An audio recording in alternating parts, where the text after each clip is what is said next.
Hello दोस्तों, welcome back to our YouTube channel इद by M S Ali. ये है मेरा चैप्टर नंबर 3 केमिकल कैलकुलेशंस। आज हम लोग बात करने वाले लेक्चर नंबर 1। इससे पहले हम लोगों ने सिलेबस का ओवरव्यू देखा था इस चैप्टर का कि हमें क्या क्या पढ़ने हैं। ठीक है, तो ज़्यादा कुछ पढ़ने का था नहीं इसमें। ठीक, मैंने बोला था कि 2 या 3 लेक्चर में हम लोग पूरे चैप्टर को फिनिश कर देंगे। ठीक है, तो चलो आज ये हमारा लेक्चर नंबर 1 है।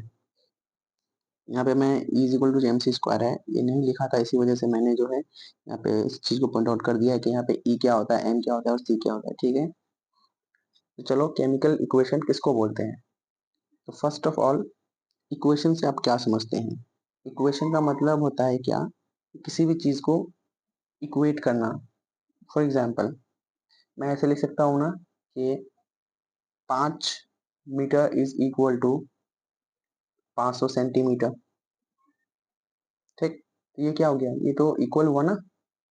मतलब मुझे यहाँ पे इसको इरेज करने दो एक बार। देखो, कहने का मतलब ये है, अगर मैं ऐसे इसको बोलूँ कि 5 metre is equal to 500 centimetre. यहाँ पे जो ये इक्वल टू का साइन है, कहीं पे भी दिख जाए, कहीं पे भी, चाहे वो मैथ्स हो, फिजिक्स हो, केमिस्ट्री हो, बायोलॉजी हो, किसी में जिसमें भी दिख जाए, इसका मतलब क्या होता है, इक्वेशन। मतलब वो आपका इक्वेशन दिया हुआ है। ठीक, अब 5 मीटर बराबर 500 सेंटीमीटर है, इसका मतलब क्या हुआ, ये दोनों आपस में, ये दोनों क्वांटिटी आपस में इक्वल है। इक्वल है इसी वजह से यहाँ पे ये साइन लगाया गया है। और जहां पे भी ये साइन यानी कि ये सिंबल दिख जाए, उसका मतलब क्या होता है, बोलेंगे इक्वेशन। यहाँ पे क्या है, केमिकल इक्वेशन। मतलब हम लोग यहाँ पे केमिकल्स को बराबर करने वाले हैं। ठीक है, कि केमिकल रिएक्शन से पहले केमिकल्स की मास कितनी थी, और आफ्टर द रिएक्शन यानी केमिकल रिएक्शन के बाद उसका मास बराबर होगा। आया बात समझ में, तो उसी को हम लोग क्या बोलते हैं, केमिकल इक्वेशन। एक बार डेफिनेशन पढ़ लेते हैं क्या आता है। किसी केमिकल रिएक्शन यानी कि केमियाई तामुल, तामुल ऐसे नहीं होता, तामुल ऐसे होता है, देखो ऐसे, अब समझ में। आप लोग ऐसे लिखना कि किसी केमिकल रिएक्शन को जिस इक्वेशन से जाहिर किया जाता है, रिप्रेजेंट किया जाता है, उसे केमिकल इक्वेशन कहते हैं। ठीक, एग्जाम्पल के तौर पर क्या है, आप हाइड्रोजन लीजिए एंड क्लोरीन लीजिए, तो क्या बनेगा रिएक्शन के बाद, हाइड्रोजन क्लोराइड। ठीक, अब इक्वेशन में देखो, यहाँ पे कितना हाइड्रोजन है, बोलेंगे 2। यहाँ पे कितना हाइड्रोजन है, बोलेंगे 2। क्लोरीन कितना है, 2। यहाँ पे भी कितना क्लोरीन हुआ, 2। बराबर हुआ ना। ठीक है, इसी को हम लोग क्या बोलते हैं, केमिकल इक्वेशन। रिएक्शन से पहले और रिएक्शन के बाद हर चीज बराबर होनी चाहिए। Got it, did you get my point. ठीक है, फिर हम लोग मूव करते हैं फर्दर। दूसरा इंपॉर्टेंट पॉइंट है इसमें, law of conservation of mass, माध्य की बका का कुलिया। इसका मतलब क्या होता है, इसका मतलब कुछ नहीं होता है, बस इतना होता है कि मास मेरा जितना पहले था बाद में भी उतना ही होगा। 5 kg वाला चीज ऑटोमेटिकली 10 kg में चेंज नहीं हो जाएगा।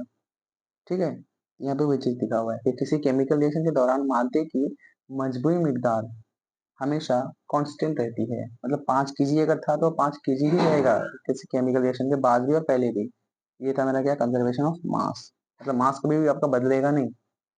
ठीक है, चाहे मून में चले जाइए, कहीं पे भी चले जाइए, बशर्ते कि आपका आप स्पीड ऑफ लाइट से मूव नहीं कर रहे हैं, उससे ग्रेटर में अगर मूव करेंगे तो वहां पे जो है आइंस्टीन का जो फॉर्मूला है वो नलीफाई हो जाता है। ठीक है, तो वो आपके सिलेबस में नहीं है। ठीक है, वो आपको MSc BSc लेवल का है। ठीक, तो आप उतना दूर तक नहीं जाना है, बस इतना डेफिनेशन याद कर लीजिए क्या होता है, आइंस्टीन का फॉर्मूला क्या होता है। ठीक, तो किसी केमिकल रिएक्शन में जो मैंने law of conservation of mass के अंदर जो पहला पॉइंट है वो क्या है कि किसी केमिकल रिएक्शन के दौरान माध्य की मजमुई मिकदार हमेशा कांस्टेंट रहती है। इसे ना तो पैदा किया जा सकता है और ना ही फना किया जा सकता है। किसे पैदा नहीं किया जा सकता, मास को। ठीक है, मास भी ऐसे ही है, एनर्जी भी वैसे ही है। क्यों, क्योंकि आइंस्टाइन ने जो फॉर्मूला दिया था E equal to M C square, इसका मतलब ये होता है कि हम लोग एनर्जी को मास में, यहाँ से E का मतलब क्या होता है, एनर्जी।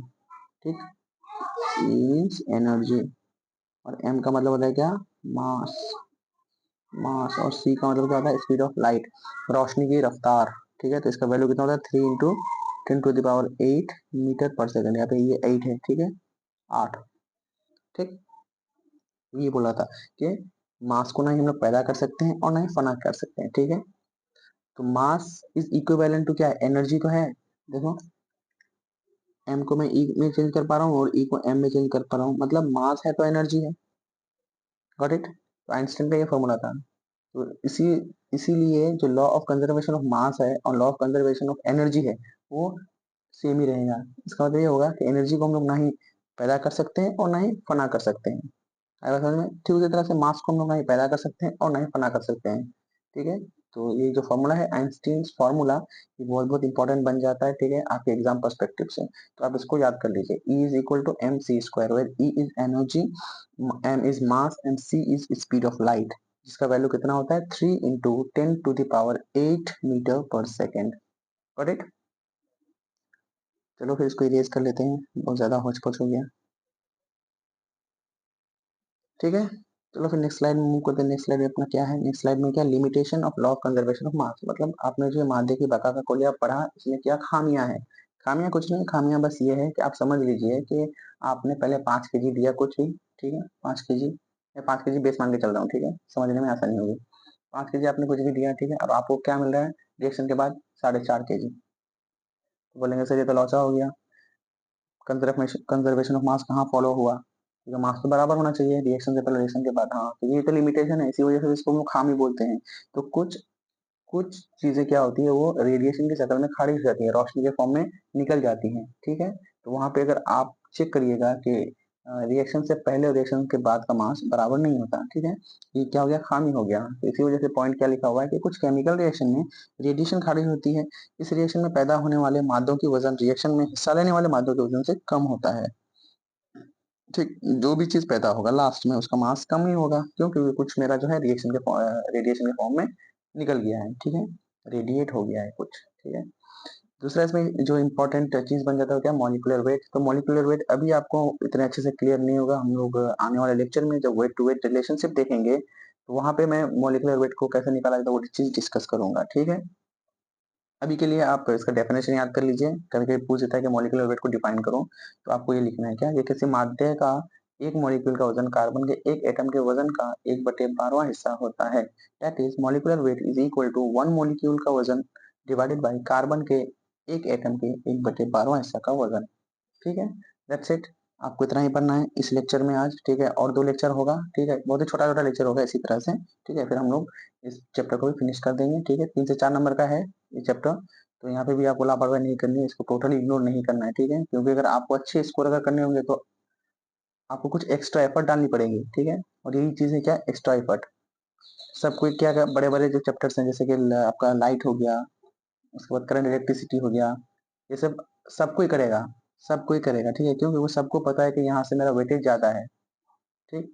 और जो जिसको एक्सेल करना रहेगा वो तो उसको करेगा ही, प्लस ये जो एक्स्ट्रा एफर्ट्स हैं जैसे छोटे छोटे चैप्टर्स हैं 2-3 नंबर का, 3-4 नंबर का, ये सब भी करेंगे, ठीक है। तो आपको भी उसी तरह से करना है ताकि आपको कम से कम जितना एक्सपेक्ट कर रहे हैं फिजिकल साइंस में उतना मिल जाए, ओके। तो नेक्स्ट लेक्चर में हम लोग बात करेंगे क्या, वेट वर्सेस वेट रिलेशनशिप, ठीक है। तो आज के लिए इतना ही रखते हैं, stay tuned with us, thank you.